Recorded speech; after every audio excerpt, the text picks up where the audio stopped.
Ngayong araw nga mga kabisyo, ito yung araw na kung saan ay tutungo nga tayo sa Kamaynilaan upang puntahan yung motor na ating naiibigan mga kabisyo.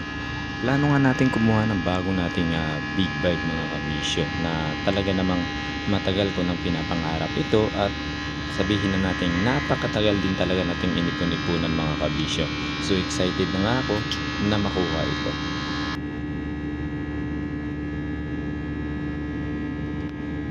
Finally! At sa halos isang oras nating paglipad mga kabisyo ay nandito na agad tayo sa Kamaynilaan na kung saan ay lalapag tayo sa isang makasaysayang airport at kilalang kilala sa buong Pilipinas, ang Ninoy Aquino International Airport.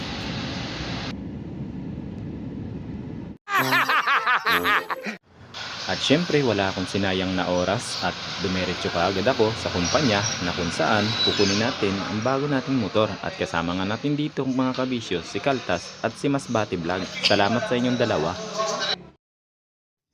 At sa bahagi ng video ito mga kabisyo, ito yung video na kung saan ay nagkukwentuhan lamang kami ni Masbati Vlog at ni Kaltas na kung saan din ay ito yung part ng video na talaga namang nabagot na ako ng gusto. Kasi nga naman, yung unit na inaakala natin nandito na sa kumpanya ng pagkukunan natin ay kukunin pa pala sa kabilang branch nila sa Infanta, Rizal. At ito ay dadalhin sa atin sa pamamagitan ng Lalamove.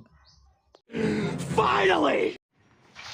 At sa halos 4 na oras mga kabisyo na pag-aantay natin, andito na nga yung L3 na Lalamove na kung saan ay karga-karga nga nito ang bagong unit natin. At ang rason naman mga kabisyo na kung bakit natagalan sila makarating ay napako raw sila sa traffic.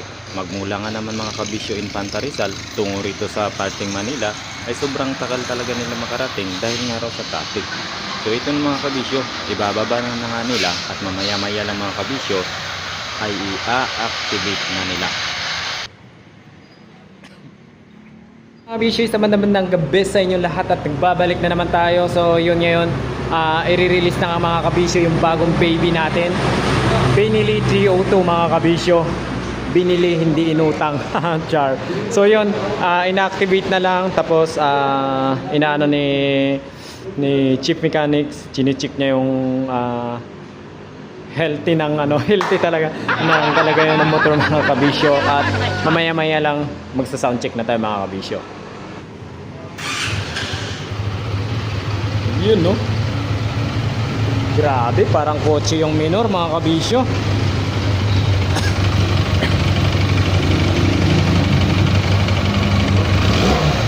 Wow. Wow. Aray ko. So shoutout sa buong team nila mga kabisyo sa matyagang nag-aantay ng unit kasi dineliver pa to dito ng Lalamove.